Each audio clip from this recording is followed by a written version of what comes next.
once again with you as we continue through this beautiful, beautiful song, the Song of All Songs. I want to remind you again to submit questions. If you have any questions about anything we're discussing, you can do that live on as you watch, or you can send an email to us with your question at info@familyfortress.org. Let me remind you that in our last session, we looked at a recurring dream that the Shulamite had during their courtship, and the dream really centered around her concern for the king's occupation. That is, that he wasn't going to be there very much, and she was going to be left all alone, and she would be separated from him as he was pursuing his duty as the king of Israel. And in that dream, she actually came up with this proactive plan of how she would handle this little fox if it popped up in the future. And she also gave a second warning to singles about stirring up love until they get married. And so they've really been very transparent and open with each other, had these open conversations and about these little foxes. And I know it was a struggle for them to remain sexually pure, but now finally the day has come. And in the scene we're looking at this week and tonight, we're looking at Solomon, and he's coming to get his bride. It's their wedding day, and we see a wedding processional. And really, it's a flashback that chronologically happens before Song of Solomon chapter 1 and verses 1, 2, and 3. So we're seeing the wedding processional. And the chorus opens the scene, and they ask this question in verses 6 and 7 of chapter 3. They say, "Who is this that cometh out of the wilderness like pillars of smoke, perfumed with myrrh and frankincense, with all powders of the merchant? Behold his bed, which is Solomon's. 80 valiant men are about it, of the valiant of Israel." Solomon had planned this magnificent and majestic parade for his wedding processional. Now picture in your mind's eye, of all the friends and all the family, they're lining the streets to watch. They can hardly wait. The smoke that's referenced here is perhaps a reference to the incense that's burning at the beginning of the parade and maybe toward the end of it as this parade is proceeding to happen for this wedding. All eyes are focused on that, this magnificent scene. Yeah. And the elaborateness and the attention to detail highlights the real significance of what is actually a rite of passage. And the entire community is there. They're participating. They're celebrating. And these two individual lives are about to experience the biggest and the most important next level of life, their rite of passage. And this is true of every wedding, no matter the size of the celebration. Yeah, so the chorus continues the description. Let's look back at it again. Again, at verse 7, she says, "Behold his bed, which is Solomon's. 80 valiant men, or 60 valiant men are about it, of the valiant of Israel." Then she says in verse 8, "Their all hold swords, being expert in war. Every man hath his sword upon his thigh because of fear in the night." So the bed or couch was built and sent by Solomon to go get his bride and bring her back to the palace. And she is reclining on this and doing this parade and this journey back to the palace as she's being carried there on 2 poles, which were typically carried by 4 to 6 men as they're marching through the wilderness to take her to Solomon. Hey, we've all seen this in the movies. You got these big, strong men with the poles across their shoulders, and they're carrying, it's like a moving stage. And it's got this elegant lady. She's leaning back on a high-backed couch that is stretched out, kind of like a lounger. Then adding to all this mystery and romance is this cloud of sweet-smelling incense. And this probably was one of Solomon's special touches just to make the occasion even more momentous. And it's very interesting that it adds there, as the chorus is looking, it says, "The journey that led through the wilderness from Lebanon to Jerusalem, Solomon took special care to make sure that she was protected." It says he sent 60 of his warriors that had swords. They were traveling with her to the palace. He wanted to make sure that she was safe. And on this journey, there could be wild animals, there could be thieves, there could be robbers, there could be all kinds of danger. that could happen. So he wanted to make sure that she arrived very safely. Let me just pause and say this too, that one of God's given purposes for a husband is to protect his wife.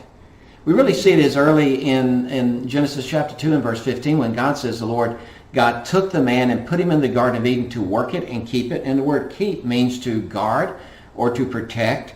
Or also I think of Ephesians chapter 5 and verse 29 where a husband is called to nourish his wife as Christ does the church.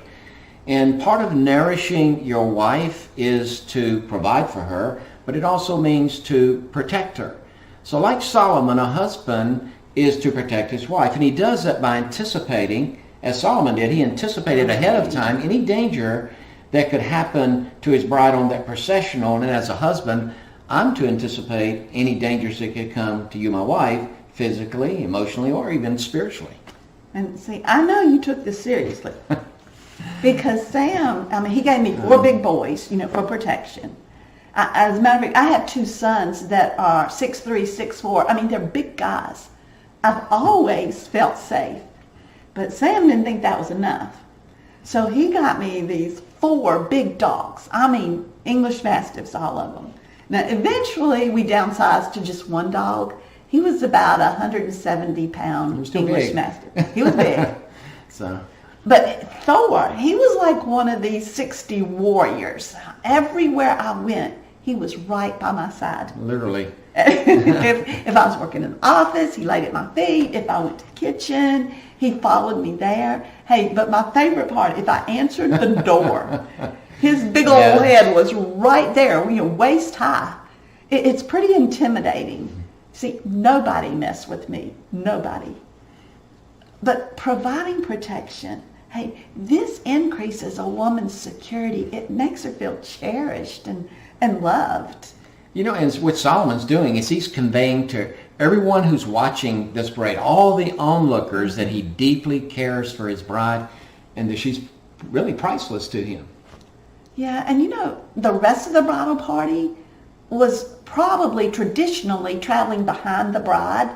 And I feel like her mom and her guardians, her brother guardians, hey, they were getting the message from Solomon that I'm going to take care of your little girl. I love her. I care about her. You can count on me to protect her. And this is a message really every groom, a young man that's going to marry a young lady, should present to her parents, that he's going to take care of her. Now, I'm not recommending that he show up in your wedding with a group of ninjas on the day of the wedding or something like that. But, sometime during the engagement period, I think it's good for him to have us sit down with the parents of his bride and just say, listen, I want to let you know she's precious to me.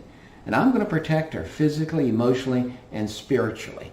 I know that she's your little girl and she's going to be my wife. And Dad, listen, I'm going to protect your little girl. They need to hear that. Mm-hmm. Don't you think? I think it's important. I think it's so important. Well, look at verse 10 as we continue. It says in verse 10, he made the pillars thereof of silver, the bottom thereof of gold, the covering of it of purple, the midst thereof being paved with love for the daughters of Jerusalem. This describes Solomon's sedan chair, that he is riding in. It's laid with gold and decorated with flowers, is draped with beautiful canopies. He's rich. He can afford all this. And he rode this. He's riding in this to meet his bride in this entourage, you might say. And can't you imagine him sitting up straight? And I can imagine as she's coming to meet him that he's looking out. He can hardly wait to get a glimpse of her as she's coming towards him. It's pretty exciting to think about. It is. And other translations say that the interior to the carriage he was in was fitted out by the daughters of Jerusalem. And this reminds me of how when a couple in our church would get married, and all the ladies and even some of the guys, I know you helped out a number of times, they'd get together and chip in, everybody, and then help decorate for the ceremony and for the reception. Hey, we'd spend hours sometimes arranging flowers and setting up tables and draping sheer fabric. But we did this. Many hours. Many times. Many hours. Okay. But we did it because we love this couple. We wanted their evening to be the special. most special it could be. Absolutely. And you know, girls typically, they'll start planning their wedding, their dream wedding, by the time they're about 10. And I think it's really sweet that the people that really care about them can help make that happen. It's a group effort. You know, I like what Philip Ryken says about this. It's just a wonderful statement, and I'm quoting him here. He says, every godly wedding is a royal wedding. Mm-hmm. Since God is a great king, whenever one of his sons marries one of his daughters, it's the marriage of a prince and a princess. Isn't that beautiful? That's really a beautiful statement. I love it. It is. And it's not just the community and the bride that views a wedding that way, as the marriage of a prince and princess. No, in the scripture that Sam read, the special attention the groom gives to this event. Hey, he's not just enduring this ceremony. He's proud to show off his bride. He's really declaring her value, how special she is to him. And so single guys, listen, when you get married, you need to make this a special occasion, and you need to be willing to be actively involved in the planning and festivities. I mean, a lot of single guys, when they're going to get married, it's like, okay, we're going to be married on such and such a date. It's all yours. You know, I'm turning it over to you. Do whatever you want to. Yeah. The singles, listen, guys, you need to be involved in the planning and festivities too, and it declares that this is a very precious time to you, and that your bride is precious to you. And parents need to be involved in this encouragement of their sons to take part in the wedding ceremony and planning of the wedding ceremony, as far as all the planning like Solomon was doing here with his beautiful wedding reception. Look at verse 11. Go forth, O you daughters of Zion, and behold King Solomon with the crown wherewith his mother crowned him in the day of his espousals, and in the day of the gladness of his heart. You know, this is the chorus. And again, they're calling together the whole community to celebrate. And it makes me think of how you explain Hebrews 13:4, that marriage is to be honorable among all. Everybody. And that means every adult, every teen, every young person should know that marriage is sacred and it's to be celebrated. You know, and what a perfect opportunity it is. I know a lot of times before I do a wedding, I just say this is an opportunity to present the gospel, the beautiful picture of Christ and the church. And it's an opportunity when your family attends a wedding to explain to young children how holy and significant marriage is to God, which we desperately need to do in this day and time that we're living in. So this is a great opportunity to show how beautiful marriage is and how sacred and holy it is to God. Yeah, it makes young people, as they're growing up, they understand that marriage is, they hold it in a higher esteem, I think. And they need to. If they do that. Now, the passage also mentions a crown that Solomon was wearing. And this wasn't his royal crown, but it was a crown of garland. And his mother, Bathsheba, had given him this crown. And this signified that she was rejoicing over this occasion. And I think it's telling us that young couples should seek the blessing of their parents upon their marriage. How much you enter marriage with much more confidence. No, in the previous sessions, but to welcome their new son-in-law or daughter-in-law into the family. And it's like they're saying, we celebrate your union. You know, also another thing I think it's important to point out here is that Solomon and the Shulamite, like all biblical examples, they're publicly attesting their marriage. It's in public. It's not hidden. It's not a hidden ceremony. It's out for the community to celebrate with them. And couples sometimes who say private vows and they want to have a private ceremony, they're really not following the biblical example of a public celebration of marriage like we see here, you know? Right, and hey, we encourage couples, if you desire to have a private ceremony with a preacher, or just also make some type of public announcement or have a reception later. And this is an event the entire community should celebrate and endorse for you.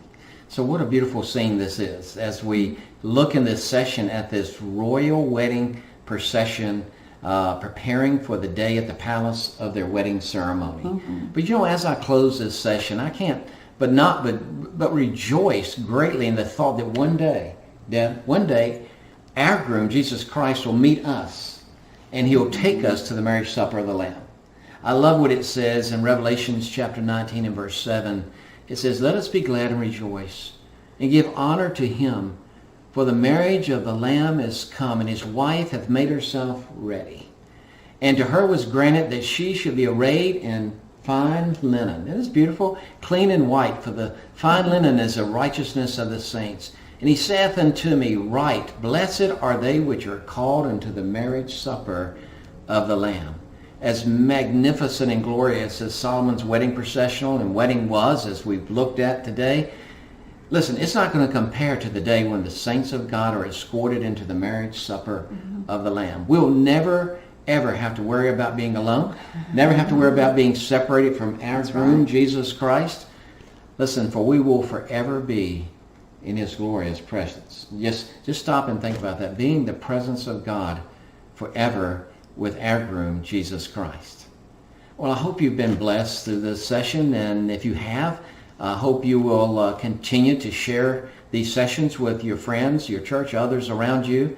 And again, if you're listening on YouTube, I hope you will please subscribe and give us a 5-star rating. Yes. That will help other people see it. And don't forget to click the little bell, and that'll help you know about all the other upcoming videos on Song of Solomon or other ones that we're doing.